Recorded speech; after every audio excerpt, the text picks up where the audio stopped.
හරි ළමයි අයිබෝන් ඔයගලන්ට මම ඔයගලන්ගේ ගෲප් වලට දාලා ඇති පේපර්ස් 5ක් ඔක්කොම ඒ අතරේදී ඔයගලන්ට MCQ පේපරයක් ඇති. හරිද? දැන් ඔයගලන්ට පුළුවන් මේ වීඩියෝ එක ඔයගලන්ගේ යාළුවන්ට ෂෙයා කරලා දව O level කරන්න ඉන්න ඔයගලන්ගේ යාළුවන්ට ෂෙයා කරන්න පුළුවන්. කිසි ගැටලුවක් නැහැ. මම වීඩියෝ එක YouTube එකට දාලා තියෙන තර ඕන කෙනෙක්ට ෂෙයා කරන්න පුළුවන්. සහ ඔය තියෙන PDF පේපර් ටික ඕන ඔයගලන්ට පුළුවන් යාළුවන්ට ෂෙයා කරන්න. හරිද? එතකොට ඒකෙදී MCQ පේපරේ නම් මම හදපු පේපරයක් තියෙන්නේ. ඒකේ ප්‍රශ්න මම ටයිප් කරලා හදපු එකක්. ඒකේ රචනා පේපරයකුත් ඇති. අන්තර්ජාලයේ කොටස් ටික දාලා මම හදපු ප්‍රශ්න කිහිපයක්. ඩේටාබේස් ප්‍රශ්නේ Excel එකයි කලින් O level papers ප්‍රශ්න දෙකම මම දාලා ඇත්තේ. එතකොට ඒ සම්පූර්ණ කොටස් ටික ඔයා කරලා ගියොත් ඔයාට අනිවාර්යෙන් ඒ එකට යන්න පුළුවන්. කිසි ගැටලුවක් නැහැ. එතකොට MCQ පේපරේ නම් මම හිතන්නේ දැනටමත් ඔයගොල්ලෝ කරලා ඇති. මේ වීඩියෝ එක බලනකොට ඔයගොල්ලෝ MCQ පේපර් එක කරලා තමයි වීඩියෝ එක බලන්නේ. එතකොට අපි ප්‍රශ්න කොටස් කිහිපේ සාකච්ඡා කරගෙන යමු. ඒකේ බලන්න පළවෙනි ප්‍රශ්නේ තියෙනවා පරිගණකය ආශ්‍රිත CAD නැත්නම් computer aided designing වලදී බහුලව යොදා ගනු ලබන්නේ කවුද කියලා අහලා තිනවා. එතකොට ඒකෙදි මුලින්ම තියෙනවා තීරුකේත කියවනය. තීරුකේත කියවනය ගන්න අපි බාකෝඩ් එකක් ස්කෑන් කරලා ගන්න නැත්නම් වෙළඳ භාණ්ඩ වල තියෙන බාකෝඩ් ස්කෑන් කරන තමයි ගන්න. එතකොට පළවෙනි උත්තරේ වැරදි. දෙවෙනි එක තියෙන්නේ චුම්බක තීන්තාණු ලක්ෂණ කියවනය. එතකොට MICR එක චුම්බක තීන්තාණු ලක්ෂණ කියවනය භාවිත කරන චෙක් පතක නිර්වද්‍යතාවය පරීක්ෂා කරන්න. එතකොට එහෙනම් දෙවෙනි උත්තරෙත් වැරදි. තුන්වෙනි එකේ තියෙන ආලෝක පෑන ලයිට් පෙන් එක. එතකොට ලයිට් පෙන් එක කියන්නේ දැක්වීමේ උපක්‍රමයක්. ඔයගලන්ට මතක ඇති දැක්වීමේ උපක්‍රම අපි කාණ්ඩය යටතේ කතා කරන මූසිකය ඊළඟට ටච් පෑඩ් එක මෙහෙයුම් යටිය ස්පර්ශක තිරේ ඒ අතරේදී අපිට හම්බ වෙනවා ආලෝක පෑන කියලා එකක්. ඒතර ආලෝක පෑන තමයි මේ CAD ආශ්‍රිත නිර්මාණ සඳහා භාවිතා කරන්නේ. එහෙනම් පළවෙනි එකට උත්තරේ එන්න ඕනේ 3. ඒකේ හතරවෙනි එකේ තියෙන ප්‍රකාශ සලකුණු සංජානනය භාවිතා කරන බහුවර්ණ පිළිතුරු පරීක්ෂාව සඳහා MCQ පේපර් එකක් වගේ එකක් පරීක්ෂා කරන්න තමයි පාවිච්චි කරන්නේ. හරිනේ එහෙනම් පළවෙනි එකට උත්තරේ එන්න ඕනේ 3. ඊළඟ දෙවෙනි ප්‍රශ්නේ තියෙන්නේ විභාග බහුවර්ණ පිළිතුරු පරීක්ෂාවට යොදා ගන්නා උපාංගය. දැන් මම කලින් ප්‍රශ්නෙත් ඒක පැහැදිලි කරා විභාග බහුවර්ණ පිළිතුරු පරීක්ෂා කරන්නේ මොකකින්ද කියන එක. එතකොට පළවෙනියටම තියෙනවා ප්‍රකාශ අක්ෂර සංජානනය. ප්‍රකාශ අක්ෂර සංජානනය ගිය අවුරුද්ද පේපරෙත් ඔයගලන්ට ආවා. ඒක නිසා බොහෝ දුරට මේ අවුරුද්ද පේපරේ එන්න විදියක් නැහැ. මොකද කලින් අවුරුද්ද පේපරේ ආපු නිසා. ප්‍රකාශ අක්ෂර සංජානනය භාවිතා කරන්නේ ලේඛනයක අක්ෂරවල නිර්වද්‍යතාවය පරීක්ෂා කරන්න. එතකොට ඒ පිළිතුර වැරදි. දෙවෙනි එක තියෙන චුම්බක තීන්තාණු ලක්ෂණ කියවනේ. එතකොට ඒක මම කලින් ප්‍රශ්නෙත් පැහැදිලි කරා. චෙක් පතක නිර්වද්‍යතාවය පරීක්ෂා කරන්න තමයි භාවිතා කරන්නේ. එතකොට බැංකු පද්ධතිය තුල නැත්නම් ව්‍යාපාර ආයතන තුල චෙක් පතක නිර්වද්‍යතාවය පරීක්ෂා කරන්න තමයි චුම්බක තීන්තාණු ලක්ෂණ කියවනේ භාවිතා කරන්නේ. ඊළඟට ආලෝක පෑන ලයිට් පෙන් එක මම කලිනුත් කිව්වා. ඒක පළවෙනි ප්‍රශ්නේ උත්තරයක් විදිහට අපි සැලකුවා. මොකද හේතුව ඒක පරිගණක ආශ්‍රිත නිර්මාණ සඳහා භාවිතා කරන්නේ. ප්‍රකාශ සලකුණු සංජානනය තමයි උත්තරේ වෙන්නේ. එහෙනම් උත්තරේ 4 වෙනි එක බහුවර්ණ පිළිතුරු පරීක්ෂාව සඳහා ප්‍රකාශ සලකුණු සංජානනය තමයි භාවිතා කරන්නේ. ඊළඟ තුන්වෙනි ප්‍රශ්නේදී එහෙනම් ඒකේ දෙවෙනි ප්‍රශ්නේ උත්තරේ 4. තුන්වෙනි ප්‍රශ්නේ තියෙනවා බයෝස් නොහොත් මූලික ආදාන ප්‍රදාන පද්ධති විධාන ගබඩා වී ඇත්තේ කුමන මතකයේ තුලද කියලා. ඒතර ඔයගලන්ට මතක ඇති අපි පරිගණකයේ මතකයේ කොටස් දෙකකට බෙදෙනවා ප්‍රාථමික මතකයයි ද්විතීක මතකයයි කියලා. ඒතර ද්විතීක මතකයේ අපි චුම්බක මාධ්‍ය ප්‍රකාශ මාධ්‍ය ඝන තත්ත්ව මාධ්‍ය කියලා කාණ්ඩ තුනක් කතා කරලා ඒකෙදි වෙනම ස්ටෝරි එකක් තියෙනවා. ප්‍රාථමික මතකයේ යටතේ අපි කතා කරනවා RAM එකයි ROM එකයි කෑෂ් මෙමරි එකයි කියලා කොටස් තුනක්. ඒකේ RAM එක නැත්නම් අපි කියන සසම්භාවී ප්‍රවේශ මතකය එයාටයි වාරක මතකය නැත්නම් කෑෂ් මෙමරි එකටයි තියෙන්නේ නශ්‍ය වෙන ඒ කියන්නේ తాවකාලික මතක තියෙන්නේ. ඒ කියන්නේ කම්පියුටර් එක ඕෆ් කරලා ඔන් කරද්දී ආගේ මතකය සම්පූර්ණයෙන්ම විනාශ වෙලා යනවා. හැබැයි පටන මාත්‍ර මතකයට තියෙන්නේ ස්ථීර මතකයක් නශ්‍ය නොවන මතකයක් තියෙන්නේ. ඒතර අපි කියනවා එයා read only memory කියවීමට පමණක් හැකි මතක වර්ගයක් කියලා. එතකොට මේ මූලික ආදාන ප්‍රදාන පද්ධතිය නැත්නම් BIOS ක්‍රියාවලිය ගබඩා වෙලා තියෙන්නේ ඔය අපි කතා කරන ROM එක තුල. එහෙනම් ඒකෙදි පළවෙනි උත්තරේ වැරදි. දෘඪ තැටි අයිති වෙන්නේ ද්විතීක ආචරණ වල චුම්බක මාධ්‍ය සඳහා. දෙවෙනි එක ප්‍රධාන මතකේ නැත්නම් අපි RAM එක කියලා කියන්නේ. ඒතකොට RAM එක අයිති වෙන්නේ ප්‍රාථමික මතකයේ නශ්‍ය වෙන මතකයක්. පඨන මාත්‍ර මතකයේ තමයි පිළිතුර වෙන්නේ උත්තරේ 3. වාරක මතකය කියන්නේ తాවකාලික මතකයක් තියෙන උපාංගයක්. අපි යාට කියනවා මධ්‍ය සැකසුම් ඒකක මතකය කියලාත් කියනවා වාරක මතකයට. හරි. ඒතකොට එහෙනම් තුන්වෙනි එකට උත්තරේ වෙන්නේ තුන්වෙනි එකමයි. ඊළඟ හතරවෙනි ප්‍රශ්නේ තියෙනවා මධ්‍ය සැකසුම් ඒකකය හා ප්‍රාථමික මතකය අතර අතරමැදියෙකු ලෙස ක්‍රියා කරයි කියලා කවුද කියලා මේ අහන්නේ. එතකොට ඔයගොල්ලන්ට මතක ඇති ඔය 10 වසරේ පොතේ තියෙනවා ප්‍රාථමික මතකය සහ මධ්‍ය සැකසුම් මේකකයේ අතරමැද එක්කෙනෙක් ඉන්නවා. අපි ගත්තොත් මෙයා ප්‍රාථමික මතකය නම් මෙයා මධ්‍ය සැකසුම් මේකකේ නම් මධ්‍ය සැකසුම් මේකකේ. මේ දෙන්න අතරමැද්දේ තමයි අර වාරක මතකය කියන කෙනා ඉන්නේ. වාරක මතකය. එතකොට මෙයාගෙන් තමයි මේ දෙන්න අතරමැදියෙකුසේ මෙයා ක්‍රියා කරන්නේ. මුලින්ම මධ්‍ය සැකසුම් මේකකේ බලන්නේ වාරක මතකයේ දත්ත තියෙනවද කියලා. වාර්ග මතකයේ දත්ත තිබුණොත් ඒව මධ්‍ය සැකසුම් මේකකයට අරගෙන එනවා. වාර්ග මතකයේ තුල දත්ත නැත්තම් මෙයා කෙලින්ම යොමු වෙන්නේ ප්‍රාථමික මතකයේ වෙත. ප්‍රාථමික මතකයේ තිබ්බනම් දත්ත ඒවා වාර්ග මතකය හරහා මධ්‍ය සැකසුම් මේකකයට අරන් එනවා. ඒ දවස්වල මම මේ පාඩම් පැහැදිලි කරද්දී කියා දුන්නා මෙයා අර හරියට බෝකර් කෙනෙක් වගේ අර ප්‍රේම කතන්දරයක අතරමැදියක ඉන්න බ්‍රෝකර් කෙනෙක් වගේ තමයි මෙයා වැඩ කරන්නේ. මෙයාගේ තියෙන දත්ත තියෙනවා නම් මෙතනට අරගෙන එනවා. එයා ගාව දත්ත නැත්තම් මෙතන තියෙනවා මෙතනට අරගෙන එනවා කියන කතන්දරේ ඒ දවස්වලින්ම පැහැදිලි කරා. එතකොට මධ්‍ය සැකසුම් මේකකයේ ප්‍රාථමික මතකයේ අතරමැදියෙකු ලෙස ක්‍රියා කරන්නේ කෑෂ් මෙමරි එක නැත්තම් වාරක මතකයේ. එහෙනම් උත්තරේ 4 වෙනි එක. ඊළඟට තියෙනවා 5 වෙනි ප්‍රශ්නේ. සේවාදායක පරිගණකවල දත්ත හා තොරතුරු උපස්ථ කිරීමට භාවිතා කරන උපස්ථ පිටපතක් තියා ගන්නවා කියලා අපි කියන්නේ දත්ත හා තොරතුරු ආරක්ෂාවට ඒකේ කොපියක් දත්තවල කොපියක් අපි වෙනත් තැනක ආචාර්ය කරලා තියාගන්නවා. එහෙමනම් දැන් මේකේ මුලින්ම තියෙන චුම්බක පටි. ඒතර අතීතයේදී ඇත්තටම සේවාදායක පරිගණකවල දත්ත උපස්ථ කරන චුම්බක පටි තමයි භාවිතා කරේ. දැන් නම් වර්තමානයේ භාවිතා වෙන්නේ නැහැ චුම්බක පටි. නමුත් අපේ අච්චුපතේ සඳහන් වෙනවා චුම්බක පටි තමයි සේවාදායක පරිගණකවල දත්ත උපස්ථ කරන්න භාවිතා කරන්නේ. එහෙනම් උත්තරේ පළවෙනි එක. දෘඩ ඩිස්කේ භාවිතා කරන්න බෑ. හේතුව ධාරිතාව චුම්බක පටිට සාපේක්ෂව අපි කියනවා අඩුයි කියලා. ඊළඟ සංයුක්ත තැටියේ සැලලිදාවක් ගත්තත් ඒ ද්විතීක ආචාර්ය වුණාට ධාරිතාව සාපේක්ෂව අඩුයි. සේවාදායක පරිගණකවල දත්ත උපස්ථ කරන තරම් ධාරිතාවක් ඒගොල්ලෝ ගාව නැහැ. ඊළඟට ඒතර හරිම ලේසි ප්‍රශ්න පහක් තමයි මුලදී හම්බ වෙලා තියෙන්නේ. ඒතර ඕගලන්ට පාඩම් කරලා තියෙනවා 10 වසරේ දෙවෙනි පාඩම මේ ප්‍රශ්න වලට ඔයාලට ටට්ටක් ගාලා උත්තර ටික හොයාගන්න පුළුවන්. ඔයගලන්ට මතක ඇති මම සෙමිනාර් එකේදී ෂෝට් නෝට් ඔයගලන්ට දෙවෙනි පාඩමට දුන්නා. ඒකෙදි වෙන වෙනම ඔයාලට කොටස් වෙන් කරලා දුන්නා. ඒතර ඒ කොලේ ඔයා හරියට පාඩම් කරගත්තා නම් දැන් ඔයාලට මේ පේපරේ මේ මුල් ප්‍රශ්න ඔක්කොම ටික කිසිම ගැටලුවක් නැතුව කරගන්න පුළුවන්. තාමත් ඔයාලට මේ වගේ කොටස් ටික බැරි නම් ටක් ගාලා ඔයාගේ ෂෝට් නෝට් කොලේ ඇති ඒක අරගෙන ටක් ගාලා බලා ගන්න දෙවෙනි පාඩමට අදාළ කරන ටික පාඩම් කරලා ටක් ගාලා ඔළුවේ දාගන්න මේ ටික. ඒතකොට ඒකෙදි මම අර වෙනම හයිලයිට් කරගන්න දේවල් දීලා ඇති වෙනම ලියන්න දේවල් දීලා ඇති. ඒතර ඒ ටිකත් බලාගෙන හොඳට විභාග කරගන්න ඕනේ. ඒක ඊළඟට තියෙනවා 6 වෙනි ප්‍රශ්න විදියට මෙම ජාලාකාරයේදී ප්‍රධාන කේබලයක් කරහා පරිගණක සම්බන්ධ වේලු මෙම කේබලය කොදු නාරටිය ලෙස හැඳින්වේ කියලා කියන. ඒතර බෑක්බෝන් එකක් විදියට සම්බන්ධ වෙන්නේ කවුද කියලා අහන්නේ. ඒතර අපිට හම්බ වෙනවා ජාල ස්ථල විද්‍යා ආකාර කියලා 10 වසරේ දෙවෙනි පාඩමේදී අපිට හම්බ වෙන්නේ.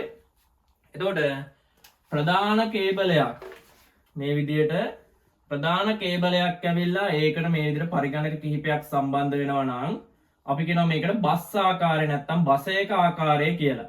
මේ විදිහට පරිගණක කිහිපයක් ඊළඟ මුද්‍රණ යන්ත්‍රයක් මේ විදිහට සම්බන්ධ වෙනවා. අපි කියනවා මෙයා තමයි ප්‍රධාන කේබලය. ඒතර ප්‍රධාන කේබලය මැද කොටගෙන ගොඩනගෙන පරිගණක ජාලයක් අපි කියනවා බස් ආකාරයේ ජාලගත කිරීමක් කියලා. මේකෙදි සීමිත පරිගණක ප්‍රමාණයක් තමයි සම්බන්ධ කරන්න පුළුවන්. විශාල පරිගණක ජාලයක් ගොඩනගන්න හැකියාවක් ලැබෙන්නේ නැහැ. එතකොට සීමිත පරිගණක ප්‍රමාණයක් සම්බන්ධ කරන්න පුළුවන්. එහෙනම් එතකොට මේකේ උත්තරය වෙන්නේ බස් ආකාරයේ උත්තරය 2.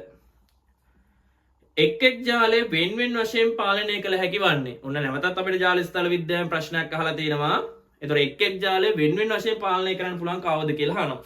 දැන් උදාහරණයක් විදියට අපිට දැන් තරු ආකාරය ගන්න බෑනේ. තරු ආකාරය නම් ස්විචයක් ඕනාවියම් මැදගත කරගෙන තමයි හැදෙන්නේ. ඒතර ඒකේ ජාලය වෙන වශයෙන් පාලනය කරන්න හැකියාවක් ලැබෙන්නේ නැහැ. නමුත් ඔය බසුයි තරුයි එකතු වුණාම බස් ආකාරයේ ජාලගත කිරීමක් තරු ආකාරයේ ජාලගත කිරීම කිහිපයක් එක්ක සම්බන්ධ වුණාම අපි ගත්තොත් මෙන්න මේ වගේ නිකන් සරලවට කටු උදාහරණයක් විදිහට ගත්තොත් කටු සටහනක් විදිහට මේ විදිහට බස් ආකාරයේ ජාලගත කිරීමකට තරු ආකාරයේ ජාලගත කිරීම කීපයක් මේ විදිහට සම්බන්ධ වෙනවා. හරිද? එතකොට දැන් මේ ප්‍රධාන කේබලයේ ගිහිල්ලා මෙහෙම සම්බන්ධ වෙනවා. අපි කියනවා බස් ආකාරය. මේ තියෙන ප්‍රධාන කේබලය. එතකොට මේ තියෙන්නේ වෙන වෙනම ගත්තොතින් තරු ආකාරයේ ජාලගත කිරීම. එතකොට අපි කියනවා තරු ආකාරයේ ජාලගත කිරීම කිහිපයක් බස් ආකාරයේ ජාලගත කිරීමකට එකතු කරාම අපි කියනවා රුක් ආකාරයේ කොට නැගෙනවා කියලා. එතකොට මේ වගේ ඒවා ගැලපෙනවා ඔය තට්ටු දෙකක තියෙන බිල්ඩින් එකක උඩ තට්ටුවයි යට තට්ටුවයි අතර පරිගණක ජාල දෙකක් සම්බන්ධ කරන්න වගේ දෙයකට මෙයාව පාවිච්චි කරනවා. එතකොට මෙන්න ජාලය වෙන වෙන වශයෙන් පාලනය කරන්න පුළුවන්. එහෙනම් වෙන වෙන වශයෙන් පාලනය කළ හැකි වන්නේ රුක් ආකාරයේදී. එහෙනම් උත්තරේ 3 වෙනි එක තමයි එන්න ඕනේ. හරි. ඊළඟ ඔන්න අපිට හම්බ වෙනවා ගණන් සෙට් එක. දැන් ගිය අවුරුදු වලත් ඔයගලන්ට මතක ඇති පාස් පේපර් ටික ඔයා දැන් කරලා තියෙන්නේ. හොඳ පර්ෆෙක්ට් මට්ටමක ඉන්න ඕනේ. කලින් අවුරුදු වලත් අපිට සාමාන්‍යයෙන් ගණන් ප්‍රශ්න කිහිපයක්ම දැම්මා. ඒ කියන්නේ ඔය 2018න් පස්සේ 2019 20 වගේ පේපර්ස් වල ටිකක් ගණන් ප්‍රමාණය අඩු වුණා. ආරෝහණ අවරෝහණ විතරයි හදන්න තියුනේ. හැබැයි පහුගිය අවුරුදු දෙකක් තුල නැවතත් අපිට අර ගණන් 3-4ක් දැම්ම අපිට ටක් ගාලා ලකුණු කිහිපයක් හොයාගන්න. ඒක නිසා මමත් ඔයගලන්ට ප්‍රශ්න කිහිපයක් දැම්මා. ගණන් කිහිපයක් දාලා තිනවා. ඔයගලන්ට ටක් ගාලා සුළු කරගන්න විතරයි තියෙන්නේ. ඒකේ 8 වෙනි ප්‍රශ්න විදිහට තියෙනවා 63 10 පාදයෙන් තියෙන අෂ්ටමයේ සංඛ්‍යාව බවට පත් කරන්න කියලා. ඒතර 8 පාදයට හරවන්න තියෙන 10 පාදයේ තියෙන සංඛ්‍යාවක්. ඒතර අපි කරන ක්‍රම දෙකක් තියෙනවා මේකෙදී. ඕනනම් ඔයාලට 10 පාදයේ තියෙන කෙලින්ම 8න් බෙදුවා නම් අෂ්ටමයේ සංඛ්‍යාවක් විදිහට එනවා. නැත්තම් මම ඔයගලන්ට තියරි එකක් විදිහට කියා දීලා තිනවා හැම ගානක්ම දෙකේ පාදයට හරව ගන්න කියලා. ඒතර ඔයාලට පුළුවන් මේ ගාන දීමේ කළා ආපහු දීමේ සංඛ්‍යාවක් අෂ්ටමයේ කරන්න කොටස් 3 ගානේ බෙදනවා. 3 3 බෙදුවා නම් ඒත් හරි. ඔයාලට කැමති ක්‍රමයකට මේ ගාන විසඳන්න පුළුවන්. අපි ගත්තොත්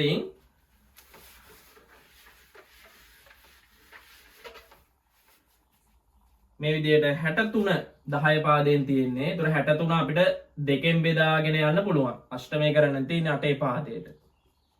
ඒතර 63 අරන් දෙකෙන් බෙදාගෙන ගියා නම් 63 දෙකෙන් බෙදුවොත් අපිට එනවා 31යි ඉතිරි එකක්. 31 දෙකෙන් බෙදුවොත් නම් අපිට 15යි ඉතිරි එකක් එනවා. 15 දෙකෙන් බෙදුවොත් 7යි ඉතිරි එකයි. 7 දෙකෙන් බෙදුවොත් 3යි ඉතිරි එකයි. 3 දෙකෙන් බෙදුවොත් 1යි ඉතිරි එකයි. 1 දෙකෙන් බෙදුවොත් 0යි ඉතිරි එකයි. ඒතර ඔයාලට දීමේ සංඛ්‍යාවක් විතර මේක ගන්න පුළුවන්. එක ඒවා 6ක්. එකයි ඒවා 6ක් එනවා. මේ ඉන්නේ දෙකේ පාදේ. ඒතර දීමේ සංඛ්‍යාවක් ඔයාට අෂ්ටමය කරගන්න තියෙන්නේ. එහෙනම් කෙලින්ම මෙයාව 3 3 වෙන් කරනම් හරි දකුණු පැත්තේ ඉඳන් මෙතනින් වෙන් කර 3යි. එහෙනම් 1 2 4. ඉතින් එනවා මේ තුන් දෙනාම එකතු කරොත් 7යි. 1 2 4. මේ තුන් දෙනා එකතු කරොත් 7යි. අවසානයේ අපිට එනවා 77යි 8 පාදයෙන් කියලා. ප්‍රොයයි වනම් හරිම ලේසි උත්තරයක්. එන 8 වෙනි එකට උත්තරේ ඉන්නේ පළවෙනි එක. 77යි 8 පාදේ. ඊළඟ 9 වෙනි ප්‍රශ්නේ තියෙනවාට දීමේ සංඛ්‍යාවක් දීලා තියෙනවා දශමයේ සංඛ්‍යාව බවට පත් කරන්න කියලා. එතකොට දීමේ සංඛ්‍යාව දශමයේ කරන්නත් හරිම ලේසි. වෙන් කරන්නේ නැහැ. අපි දැන් 3 3 වෙන් කරොත් අෂ්ටම එනවා. අපි ව්‍යවහාරයේදී අපි ඔක පන්ති වලදී ඔයගලන්ට මම කියා දෙන්නේ 3ට කැඩුවොත් 8 පාදයට එනවා. 4ට කැඩුවොත් 16 පාදයට එනවා. කඩන්න නැතුව 1 2ට ලියුවොත් 10 පාදයට එන්නේ. එතකොට මේකෙදි දීමේ සංඛ්‍යාව දශමයේ කරන්න තියෙන්නේ.